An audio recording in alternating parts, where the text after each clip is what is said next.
மாறன் வீரா சீரியல்ல இன்னைக்கு என்ன நடக்க போதுன்னு பார்க்கலாம் வாங்க. எபிசோட் ரொம்ப அருமையா இருந்துச்சுன்னே சொல்லலாம். மிஸ் பண்ணாம ஃபுல்லோடையும் கேளுங்க. அதுக்கு முன்னாடி இந்த வீடியோ பிடிச்சிருந்துச்சுன்னா லைக் பண்ண பாருங்க. ரொம்ப பிடிச்சிருந்துச்சுன்னா நம்ம சேனலுக்கு வந்து சப்ஸ்கிரைப் பண்ணி கண்டினியூஸா ஆதரவு தாங்க.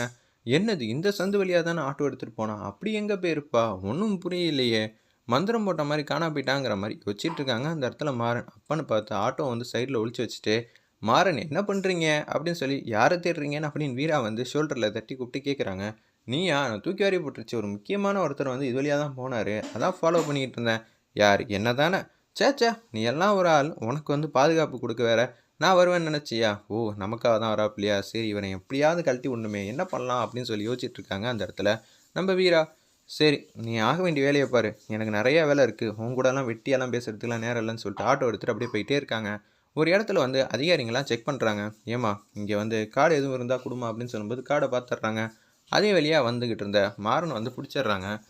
என்னையா இங்கே இருந்துக்கிட்டு இருக்க ஊதியா அப்படின்னு சொல்லும்போது விசில் வந்து அடிக்கிறாங்க அந்த இடத்துல.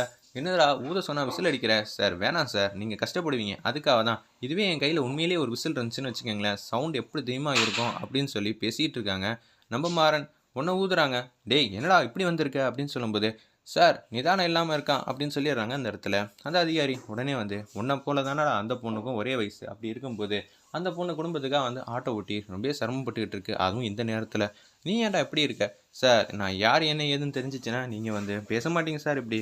ஏன்டா உங்கள் வீட்டில் வந்து அப்பா அம்மாலாம் யாருமே இல்லையா? தண்ணி தெளித்து விட்டாங்களா? இல்லை சொல்கிற பேச்சை தான் நீ தான் கேட்க மாட்டியா அப்படின்னு சொல்லி கண்ணாபின்னான்னு அதிகாரி வந்து திட்டுறாங்க. சார் தேவையில்லாமல் பேசாதீங்க, நான் சாவியை கொடுங்க நான் போகிறேன்னு சொல்லிட்டு சாவி வாங்க பார்க்குறாங்க. என்னடா சாவியை பிடுங்க பார்க்குற அப்படின்னு சொல்லிட்டு நீ 100 தோப்புக்காரனும் போடணும். இது எல்லாத்தையும் வீரா வந்து பார்த்து ரசிச்சிட்டு இருக்காங்க. அல்டிமேட்டாக இருந்துச்சுன்னே சொல்லலாம். சார் 100 தோப்புக்காரன்லாம் போட முடியாது, நான்லாம் ஸ்கூல்லேயே போடாதவன், இங்கெல்லாம் போட வைப்பறேன். அப்படியா உங்கள் அப்பாவுக்கு ஃபோன் பண்ணி சார் 100 தானே சார், நான்லாம் 500 போடுவேன், இப்போ வெயிட் அண்ட் வாட்ச் பண்ணுங்கள் அப்படின்னு சொல்லிட்டு ஒன்று ஒன்றா போட்டுக்கிட்டு இருக்காங்க. சார் என்ன சார் 100 வந்துருச்சுன்னு சொல்லுங்கள் சார், முடியல சார். டேய் 100 போடுறியா இல்லை 500 போடுறியா? சார் வேணாம் சார் 100 போடுறேன், எந்த பிரச்சனையும் இல்லைன்னு சொன்னோன்னே வீரா மாட்டுக்கு ஆட்டோ எடுத்துகிட்டு மாதம் வந்து கிளம்புறாங்க. அப்பன்னு பார்த்து ஒரு சவாரி வருது. சவாரி ஏறும்போது அவர் மஞ்சப்பை வந்து எடுத்துகிட்டு வந்திருக்காங்க அந்த இடத்துல. அப்படி வந்து போகிறாங்க. ஏம்மா நீ ஆட்டோ எத்தனை நாளாக ஓட்டுறேன்? ஏன் சார் நான் சரியாக ஓட்டலைங்கிறீங்களா? அப்படியெல்லாம் இல்லைம்மா, பொண்ணா இருக்கியே அப்படிதான், இது எங்கள் ஏரியா தான் சார், கூப்பிட்டா எல்லாரும் உதவிக்கு வந்துடுவாங்க. அது மட்டும் இல்லாமல் குடும்ப சூழ்நிலை. ஏம்மா வீட்டில் யாரும் பொறுப்பாக பார்த்துக்கிறதுக்கு யாரும் இல்லையா? இது எங்கள் அண்ணன் ஆட்டோ தான் சார். அப்பா எல்லாம் என்னம்மா பண்ணுறாங்க? ரொம்ப நல்லவங்க சார் எங்கள் அண்ணன் அப்பாலாம், அதனால் போயிட்டாங்க அப்படின்னு சொல்லும்போது ஃபோட்டோ வந்து பார்க்குறாங்க அந்த இடத்துல பாண்டியன் ஃபோட்டோவை. எனக்கு ரொம்ப சங்கடமாக இருக்குது. எங்கள் வீட்டில் வந்து கல்யாணம் வச்சுருக்கோம் சார், அந்த கல்யாணத்துக்கு காசு தேவைப்படும்ல, அதனால தான் இப்படி ஓடி ஓடி உழைச்சிக்கிட்டு இருக்கேன் அப்படின்னு சொல்லிட்டு இருக்காங்க அந்த இடத்துல நம்ம வீரா. சரிம்மா இந்த வயசில் இவ்வளோ போராட்டம்லாம் பண்ணிகிட்டு இருக்கே, அண்ணன் இல்லாத சூழ்நிலையை மறக்கடிக்கணும், அது மட்டும் இல்லாமல் கல்யாணத்தை ஜாம் ஜாம்னு நடத்தணும்னா எந்த கஷ்டத்தையும் தாங்கணும் சார். இந்த வயசில் இவ்வளோ பெரிய மனப்பக்குவம்லாம் யாருக்குமே வரப்போகிறது இல்லைம்மா, நீ ரொம்ப நல்லா இருக்க தான் போகிற அப்படின்னு சொல்லும்போது படித்த படிப்புக்கான வேலை பார்க்கலாம்ல, காலையில் வந்து ஒரு பெரிய கடையில் கணக்கு எழுதுகிற வேலையில் வந்து இருக்கேன் சார். இப்போ சாயங்காலம் வந்து ஆட்டோ வந்து ஓட்டினா கொஞ்சம் வந்து காசு வந்து கிடைக்கும் சார். 2 வருமானம் ஆச்சு இல்லை? ஏம்மா அதுக்குன்னு இவ்வளோ லேட்டாகுமா வருவேன்? ரொம்ப உனக்கு கஷ்டமாக இருக்காது? கஷ்டமாக தான் சார் இருக்கும், ஆனால் குடும்ப சூழ்நிலையெல்லாம் பார்த்தா எனக்கு கஷ்டமாக இருக்காது. எங்கள் அண்ணன் இதை விட கஷ்டப்பட்டு தான் சார் எங்களை கஷ்ட நஷ்டமே தெரியாமல் வளர்த்துருக்காங்க அப்படின்னு சொல்லிட்டு இருக்காங்க. நம்ம வீரா வந்து பேசிகிட்டு இருக்காங்க. சரிம்மா இறங்க வேண்டிய இடம் வந்துருச்சுன்னு சொல்லிட்டு நிப்பாட்ட சொல்கிறாங்க. வரப்போ மஞ்சப்பை எடுத்துகிட்டு வந்தாங்களே அந்த பையன் வந்து ஆட்டோலேயே வந்து வச்சுட்டாங்க போல இருக்குது. வெறும் கை வச்சுட்டு தான் வந்து 500 பணத்தை கொடுத்துட்டு அப்படியே வந்து போகிறாங்க. அப்படியே வந்து வீட்டுக்கு வந்து வராங்க அந்த இடத்துல. நம்ம வீரா ஆட்டோ சாவியை யாருக்கும் தெரியாமல் வந்து அண்ணன் படத்துக்கு பக்கத்தில் வைக்கும்போது அவங்க அம்மா வந்து பார்த்துட்டாங்க. ஜெயலட்சுமி நீ சவாரிக்கு தான் போயிட்டு போயிட்டு வந்துட்டு இருக்க, ஆட்டோ விற்க போகிறேன்னு பார்த்தா என்னடி இப்படி பண்ணிகிட்டு இருக்க? அம்மா நானே இதை உனக்கிட்ட சொல்லணும் தான் நினச்சிட்டு இருந்தேன், ஆனால் உனக்கு தெரியாமல் பார்த்துக்கணும்னு நினச்சேன், என்ன பண்ணுறது? உன் அண்ணன் இருக்க வேண்டிய இடத்துல நீ இருந்து நம்ம குடும்பத்தை பார்த்துக்க நினச்சா சந்தோஷமாக தான் இருக்குது. ஆனால் காலையிலையும் வந்து நீ என்ன பண்ணிகிட்டு இருக்க, வேலைக்கு வந்து போகிற, நைட்டு இப்போ 2 மணி ஆயிடுச்சு, இன்னமும் நீ தூங்க மாட்டேங்கிற, என்ன வீரா இப்படி பண்ணுறியே அப்படின்னு சொல்லும்போது ஆமாம் ஆல்ரெடி நம்ம வீட்டில் இருந்தால் என்னம்மா ஆகும், 12 மணி வரைக்கும் சிரித்து பேசிட்டு தானமா இருப்போம், கூட 2 மணி நேரம், இதில் என்னம்மா இருக்குது, எந்த பிரச்சனையும் இல்லைங்கிற மாதிரி கேஷுவலாக வந்து பேசிகிட்டு இருக்காங்க அந்த இடத்துல நம்ம வீரா. இந்தாம்மா இன்றைக்கான சவாரிக்கான காசுன்னு சொல்லி 1200 கிட்ட வந்து கொடுக்குறாங்க. உன்னை நினச்சா எனக்கு ரொம்ப பெருமிதமாக இருக்குது. தங்கச்சிக்கு 2 பேருக்கும் வந்து தெரியக்கூடாது, கண்மணிக்கும் பிருந்தாக்கும் பார்த்துக்கம்மா அப்படின்னு சொல்லிடுறாங்க அந்த இடத்துல. அப்போன்னு பார்த்து ஃபோனை வந்து ஆட்டோலேயே வச்சுட்டு வந்துட்டோம்மா, நான் போய் ஃபோன் எடுத்துகிட்டு வந்தேன்னு சொல்லிட்டு ஃபோன் எடுக்கலான்னு போகிறாங்க. போய் பார்த்தா அந்த இடத்துல மஞ்சப்பை இருக்குது.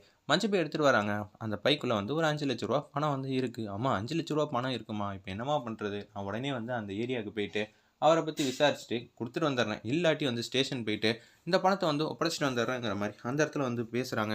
ஓகே ரொம்ப சந்தோஷமாக தான் இருக்குது ஒன்று நினச்சா, இருந்தாலும் இந்த நைட்டே போகணுமா? பணத்த தொலைச்சவங்க எவ்வளோ வந்து பட்டமா இருப்பாங்க. அதெல்லாம் நமக்கு தேவையாம்மா? குடுத்துட்டு வந்துருவோம். நம்ம வேலைய நம்ம கரெக்ட்டா செய்யணும்னு சொல்லிட்டு, அந்த இடத்துல ஆட்டோ எடுத்துட்டு வேக வேகமா அந்த இடத்துக்கு போறாங்க. அப்பன்னு பார்த்தா அவர் அங்க இல்ல. அவர் வந்து போலீஸ் ஸ்டேஷன்ல வந்து புகார் வந்து குடுக்குறாங்க. அதாவது அந்த பொண்ணுக்கு இந்த பணத்து மேலலாம் ஆசையெல்லாம் இருக்காது சார். ஆனா அந்த பொண்ணுக்கு பணம் தேவை இருக்கு. நான் தெரியாம வச்சுட்டு வந்துட்டேன். தயவு செஞ்சு கண்டுபிடிச்சு தாங்க. அந்த பொண்ணுக்கு பணம் தேவை வேற நெறையா இருக்குன்னு சொல்லியிருந்தா. கல்யாணம்லாம் வச்சிருக்கா. அந்த பொண்ணு பணத்த பார்த்தா என்ன பண்ணுவா? அப்பாடா! கடவுளா குடுத்த கிஃப்ட்ன்னு நெனச்சுட்டு, கல்யாணத்துக்கு செலவு பண்ணியிருந்தா. நீ என்ன பண்ணுவ? தேவையில்லாம நீங்களே வந்து பிரச்சனை மேல பிரச்சனை ஆக்குறீங்களே! சரி ஆட்டோ ஸ்டாண்ட்ல போய் அந்த பொண்ண பத்தி விசாரிச்சு, பணத்த மீட்டுறலாம். எந்த பிரச்சனையும் இல்ல அப்படின்னு சொல்லும்போது, "சார் நீங்க இங்க தான் இருக்கீங்களா?" அப்படின்னு சொல்லி மஞ்ச பைய தூக்கிட்டு வந்துட்டு இருக்காங்க. "அம்மாடி நீ இங்க தான் இருக்கியா? ரொம்பவே சந்தோஷம். நான் உங்க ஏரியால போய் பார்த்தேன் சார். நீங்க இல்ல. சரி அதனால தான் இங்க குடுத்துட்டு போலான்னு வந்தேன்னோனே" மஞ்ச பை வந்து குடுக்குறாங்க. "ரொம்பவே சந்தோஷம்மா. இந்த பணத்த பார்த்தோனே உனக்கு ஆசை வரலையான்னு?" அந்த இடத்துல வந்து அதிகாரி வந்து கேட்குறாங்க. "சார் அடுத்தவங்க வீட்டு பணம் நமக்கு எதுக்கு சார்? அவங்களும் இந்த பணத்துக்காக கஷ்டப்பட்டு தானே சார் ஓடி ஓடி உழைச்சிருப்பாங்க. பணம் நெறையா இருந்திருந்தா ஈஸியா வராது சார். கஷ்டமான உழைப்பு எல்லாத்துக்கும் இருக்கும். அவங்களுக்கு இந்த பணத்துக்காக என்னென்ன தேவைகள் இருக்குன்னு அவங்களுக்கு மட்டும் தான் தெரியுங்கிற மாரி சூப்பரா வந்து பேசுறாங்க. வேற லெவல்மா நீ. உனக்கு ஏதாவது ஒண்ணு செய்யணுமே! உனக்கு கூட பணம் தேவை நெறையா இருந்துச்சுன்னு சொன்னேல்ல. அப்படின்னு சொல்லிட்டு ஒரு ரூ. 50,000 பணத்த வந்து குடுக்குறாங்க. வேணாம் சார். இதுக்கெல்லாம் எனக்கு ஒண்ணும் ஆசைலாம் இல்ல.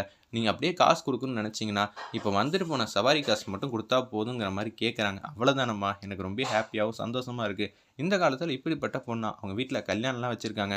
நீ ரொம்பவே கிரேட்மா அப்படின்னு சொல்லிட்டு இருக்காங்க. உனக்கு வேற பணம் தேவைன்னு இருக்கு. இந்தா ரூ. 1,00,000 புடிச்சுக்க அப்படின்னு சொல்றாங்க. சார் வேணாம். நான் கடனா தான் தரேன். இதான் என்னோட கார்டு, ஃபோன் நம்பர். உன் மேல எனக்கு மிகப்பெரிய நம்பிக்கை வந்து இருக்கு. நீ வச்சுக்கம்மா. சார் என் அட்ரஸ் கூட இன்னும் தெரியாது. நீ இவ்வளோ ரூவா பணத்த வச்சுட்டு இருக்கும்போதே, நீ வந்து தேடி வந்து குடுத்த. அதனால இந்த காசெல்லாம் நீ ஏமாத்த போறியா என்ன?